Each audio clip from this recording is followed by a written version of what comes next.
할렐루야. 부활하신 우리 주님의 은총이 성도 여러분들과 항상 함께 하시기를 간절히 기도하겠습니다. 지난주에 우리는 부활주일 감사 예배를 함께 드렸습니다. 저와 여러분 같이 믿는 사람들이 최후에 맞이할 일은 오늘 우리를 너무도 힘들게 만드는 코로나19와 같은 죽음의 세계가 아니라 부활이고 영생이고 하나님 나라입니다. 철로 역정은 우리 믿는 사람들로 하여금 이 소망을 가지고 힘겨운 세상에서 승리하며 살아가도록 자극하고 격려하고 도전해주는 그러한 믿음의 이야기입니다. 오늘은 순서에 따라서 5장 든든한 벗 신실과 손잡다 부분을 함께 잠시 읽고 나누면 좋겠습니다. 이 부분에서는 지금까지는 주로 장소가 참 중요한 의미를 담고 있었잖아요. 이 부분에서는 크리스천이 순례길에 만나는 사람이 매우 중요한 교훈을 우리들에게 던져줍니다. 두 사람을 만나게 되는데요. 하나는 신실이라는 사람이고 다른 하나는 수다쟁이라는 사람입니다. 오늘은 이 두 분에 관한 이야기를 나눔으로써 철로 역정을 통해서 존 본연이 저와 여러분에게 오늘 이 시대에도 들려주는 믿음의 교훈을 조금 새기면 좋겠습니다. 첫 번째로 이제 크리스천이 믿음의 동반자 신실을 만나게 됩니다. 여러분, 우리가 지난 시간에 사망의 음침한 골짜기에 관한 그런 이야기를 함께 나누었는데요. 크리스천이 그 사망의 음침한 골짜기를 지나면서 굉장히 고통스러워합니다. 포기하고 싶을 즈음에 어디로부턴가 아주 위로가 되는 성경 말씀 한 구절이 들려오지요. 시편 23편 4절의 말씀입니다. 내가 사망의 음침한 골짜기로 다닐지라도 해를 두려워하지 않을 것은 주께서 나와 함께 하심이라, 그렇게 말씀하는데요. 주께서 사망의 음침한 골짜기에 다닐지라도 함께 하신다. 이 말씀에서도 굉장히 큰 위로와 힘을 얻게 되는데, 또 이 말씀으로부터 한 가지 중요한 용기를 얻습니다. 그것은 사망의 음침한 골짜기, 이 힘겨운 골짜기를 지나가게 되면 자신처럼 믿음을 지키며 순례의 길을 행하고 있는 동료를 만날 수 있을 것이다 라고 하는 희망이었습니다. 크리스천이 가졌던 기대와 소망대로 그대로 이루어집니다. 사망의 음침한 골짜기를 빠져나오자 크리스천은 신실이라고 하는 믿음의 사람을 만나게 되었고, 두 사람은 천성을 향하여 가는 순례길을 함께 걸어가는 동반자가 되었습니다.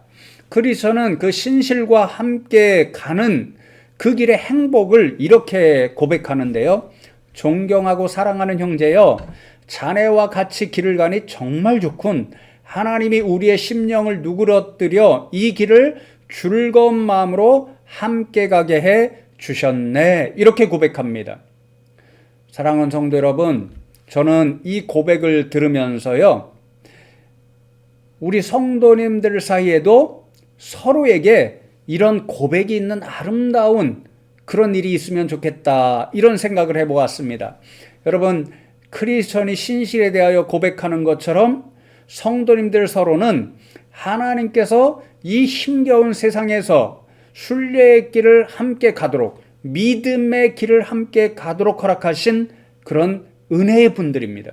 그래서 우리 숭실교회라고 하는 믿음의 공동체에 모여있는 성도님들은 서로에게 하나님의 축복과도 같은 그런 존재가 됩니다. 그러니 크리스천이 이제 신실에게 고백하는 것처럼 성도님들 서로가 서로에게 존경하고 사랑합니다. 함께 이 믿음의 길을 가니 참 기쁘군요. 참 좋군요. 이러한 아름다운 고백들이 넘쳐나는, 그래서 우리 교회 공동체가 정말 사랑으로 넘치는 그런 교제 공동체 되면 좋겠습니다. 여러분, 이렇게 크리스천과 신실이 함께하는 동행의 모습을 통해서 성도 여러분들이 함께하는 이 믿음의 공동체가 얼마나 얼마나 유익한가를 한 두 가지 우리에게 존 버년이 깨우쳐 주는데요. 첫 번째는 서로의 간증을 통해서 용기와 위로를 얻을 수 있다는 사실입니다. 순례길을 이제 함께 걸어가면서 크리스천이 먼저 신실로부터 이런저런 이야기를 듣습니다. 그것은 신실 나름대로 지금까지 순례길을 걸어오면서 겪은 신앙의 간증과 같은 이야기였습니다. 예를 들면 음녀로부터 유혹을 받습니다. 그런데 그 유혹을 어떻게 물리쳤는가, 그 이야기도 듣고요. 또 유혹이라고 하는 마을에 사는 첫 번째 아담이 있습니다. 그 아담에게는 세 딸이 있습니다. 육신의 전욕, 안목의 정욕, 이생의 자랑. 요한 1세의 말씀에 등장하는 그 이야기죠. 그들의 시험을 물리친 이야기도 하고요. 또 하나님에 대한 믿음을 갖지 못하도록 계속 자극하는 불만이라는 사람, 수치라는 사람도 만나게 되는데, 이 모든 유혹, 시험을 이겨낸 이야기를 신실로부터 들으면서 크리스천은 큰 힘과 용기를 얻습니다. 또 거꾸로 신실은 크리스천이 아볼로와의 영적인 싸움에서 어떻게 이겼는가, 그리고 사망의 음침한 골짜기를 어떻게 무사히 건널 수 있었는가, 그런 신앙 간증의 이야기를 들으면서 역시 힘과 용기를 얻습니다. 사랑하는 성도 여러분, 우리 믿음의 공동체가 이런 것입니다. 우리 성도님들도 특별히 목장교회에서 서로가 살아온 그 신앙의 간증, 하나님을 만난 그 이야기, 그것들을 통해서 서로 영적으로 힘과 용기를 얻을 수 있는 그런 믿음의 공동체 되면 좋겠습니다. 여러분, 둘째는요, 서로에게 영적인 조언을 줌으로써 도움을 줄 수 있습니다. 조금 후에 조금 더 말씀드리겠지만, 크리스천과 이제 신실이 순례의 길을 함께 걸어갈 때에 가장 먼저 만난 사람이 수다쟁이였습니다. 이 수다쟁이와 먼저 신실이 이야기를 나누는데요. 그만 신실이 수다쟁이에게 완전히 반해버립니다. 수다쟁이가 하는 말마다 성경적으로 옳은 것처럼 보이고 복음의 깊은 진리를 담고 있는 것처럼 들렸기 때문입니다.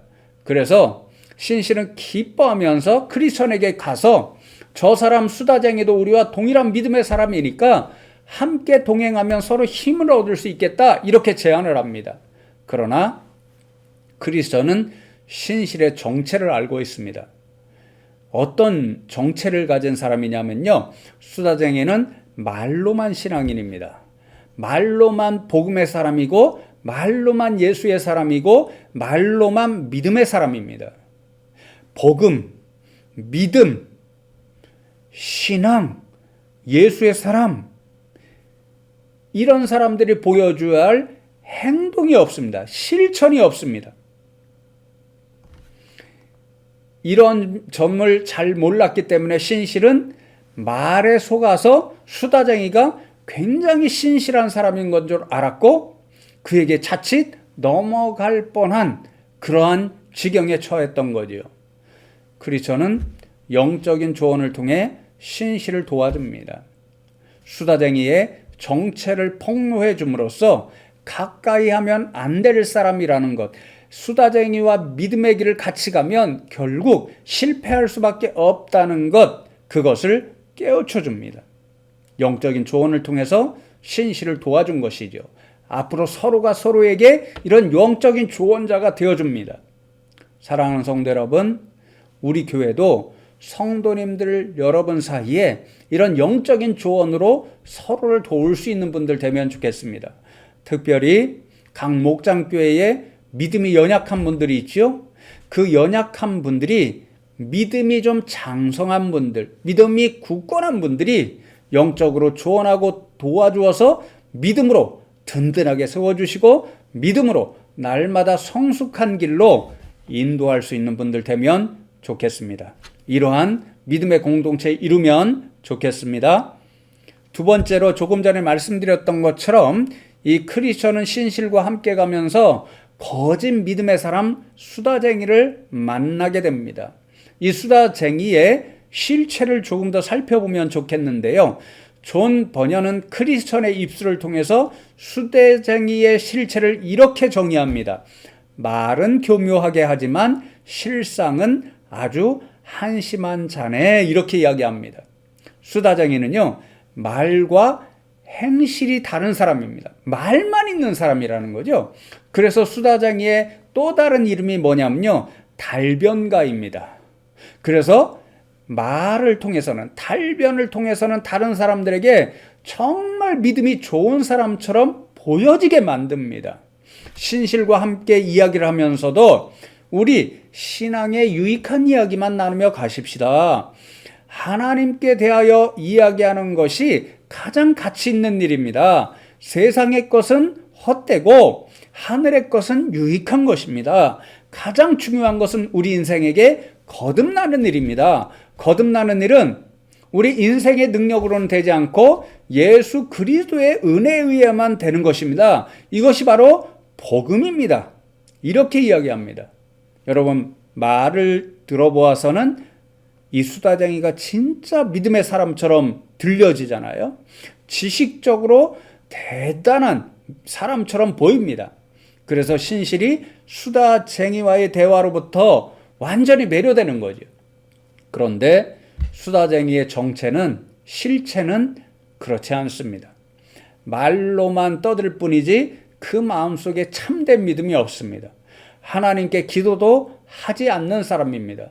단 한 번도 자신의 죄를 크게 뉘우쳐서 하나님 앞에 회개한 일이 없습니다. 오히려 이 수다쟁이는 부자인데요, 자신의 동네 사람들을 속여서 부당한 이익을 취함으로써 부자가 되었습니다. 그래서 많은 사람들에게 실망을 주고 상처를 주고, 그래서 실족하는 일을 만들어내고 많은 사람입니다. 이 모든 문제의 근원이 어디에 있냐면요, 말과 행실의 차이에 있습니다. 말로는 믿음의 사람이지만 행실은 믿음의 사람이 아닙니다.